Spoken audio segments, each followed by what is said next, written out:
नमस्कार दोस्तों, नवरात्रि के दूसरे दिन आपका संगीता सोमवार में बहुत स्वागत है।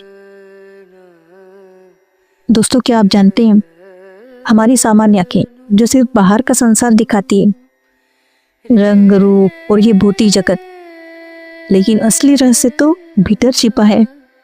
हमारी ऊर्जा, हमारी सबल बॉडीज और वो अनुभव जो साधारण दृष्टि से नहीं दिखाई देते, इन सब का द्वार है तीसरी आंख, थर्ड आई। तीसरी आंख कोई जादुई शक्ति नहीं, बल्कि ये हमारे भीतर छिपे सत्य को पहचानने का माध्यम है। यहाँ सबसे बड़ा प्रश्न उठता है, कैसे समझे कि जो अनुभव हमें हो रहे हैं वो सचमुच दिव्य अनुभव है या मन की कल्पना? तो इसका उत्तर है निरंतर साधना और अभ्यास। जितना गहराई से हम ध्यान, मेडिटेशन में उतरते हैं, उतना ही हमारी इंट्यूशन और सत्य के बीच का अंतर स्पष्ट होने लगता है। अभ्यास और अनुभव, ध्यान और साधना के साथ धीरे धीरे हम ये पहचानना सीख जाते हैं कि हमारे अंतर्ज्ञान कब वास्तविकता से जुड़ रही है। कभी ये संकेत स्वप्न के रूप में आता है, कभी मौन ध्यान में, और कभी अचानक किसी सहज विचार की तरह प्रकट हो जाता है। तो तीसरी आंख कोई जादुई शक्ति नहीं, बल्कि हमारे अंदर की गहराई को समझने की एक खिड़की है। तीसरी आंख केवल शक्ति का प्रतीक नहीं, बल्कि ये जीवन के अनकहे रहस्यों का द्वार है। और यही साधना की सबसे सुंदर प्रेरणा हमें मिलती है माँ ब्रह्मचारिणी से। हम उसी देवी की पूजा करते हैं जो तप, संयम और आध्यात्मिक शक्ति की मूर्ति है।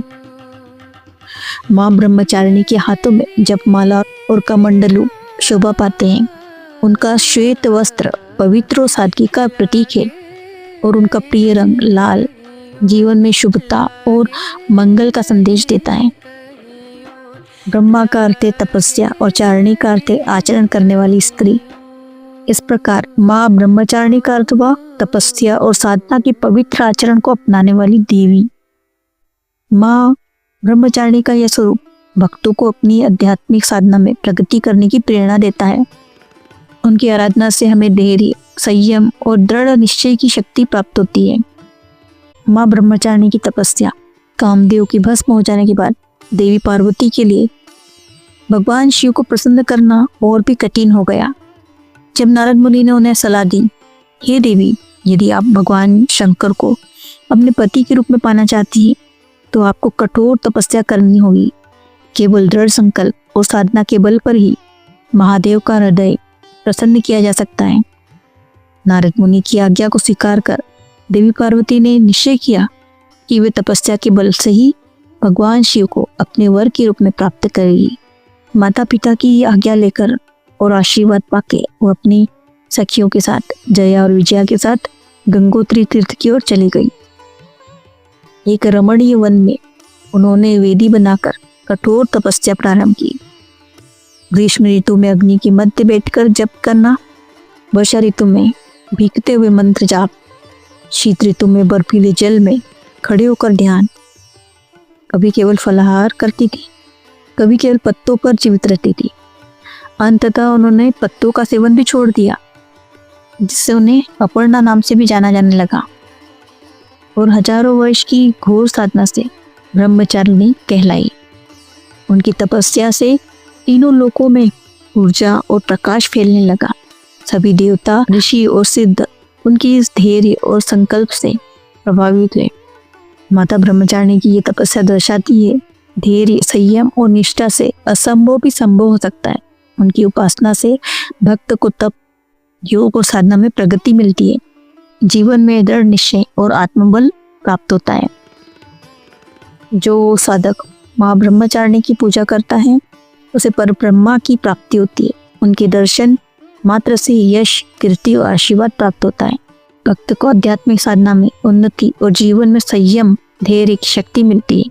माँ ब्रह्मचारिणी का स्वरूप वही है जब पार्वती जी अविवाहित थी। इस संकल्प को पूरा करने के लिए उन्होंने गहन तपस्या और कठिन मार्ग अपनाया और हर चुनौती का स्वीकार किया। उनका जन्म हिमालय राज्य के घर हुआ, जिन पिछले जन्म में वे सती थी, लेकिन उनके पिता दक्ष शिव के विरोधी थे। इसलिए इस जन्म में उन्होंने फिर से अपने जीवन को तपस्या और साधना में अर्पित कर दिया। गंगा उनकी बड़ी बहन थी और शिव से विवाह करना चाहती थी, लेकिन शिव ने उन्हें केवल अपने शीश पर स्थान दिया, क्योंकि असली अर्धांगिनी केवल पार्वती ही बन सकती थी। माँ पार्वती का संकल्प था, मैं स्वयं को इतना शुद्ध और सामर्थ्यवान बनाऊंगी कि शिव मुझे स्वीकार करे, और यही संकल्प उन्हें ब्रह्मचारिणी बनाता है। तो माँ ब्रह्मचारिणी हमें यही सिखाती है कि जब तुम स्वयं को साधना और शुद्धता से गढ़ोगे तो दिव्यता स्वयं तुम्हारे पास आएगी।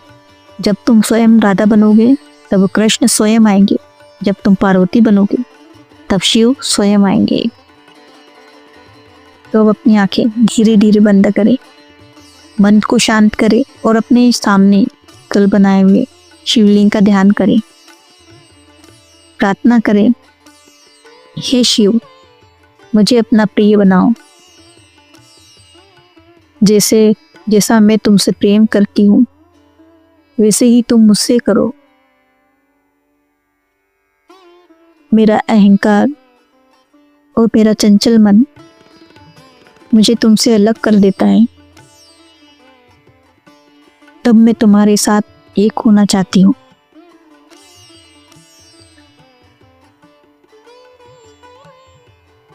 अब 1 मिनट मौन रहकर अपना संकल्प बनाइए।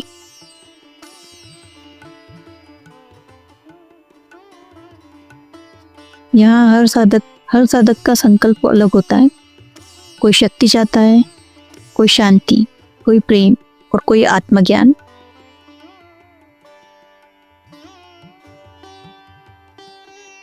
अब कल्पना करें कि उस शिवलिंग से दिव्य प्रकाश निकलकर आपके शरीर में प्रभावित हो रहा है।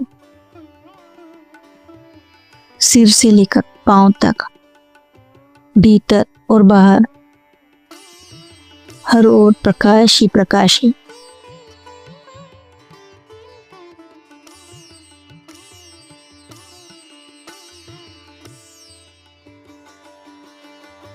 ये प्रकाश आपको नकारात्मक भावनाओं से मुक्त कर रहा है।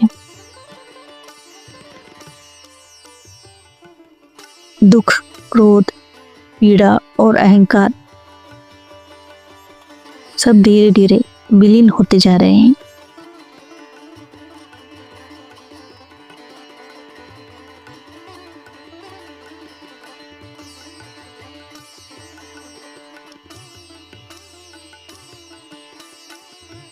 अब अपने हृदय में उस शिवलिंग को स्थापित करें।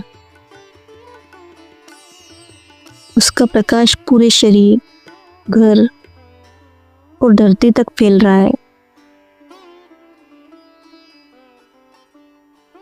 ये प्रकाश आपको धैर्य, शक्ति और भक्ति का वरदान दे रहा है।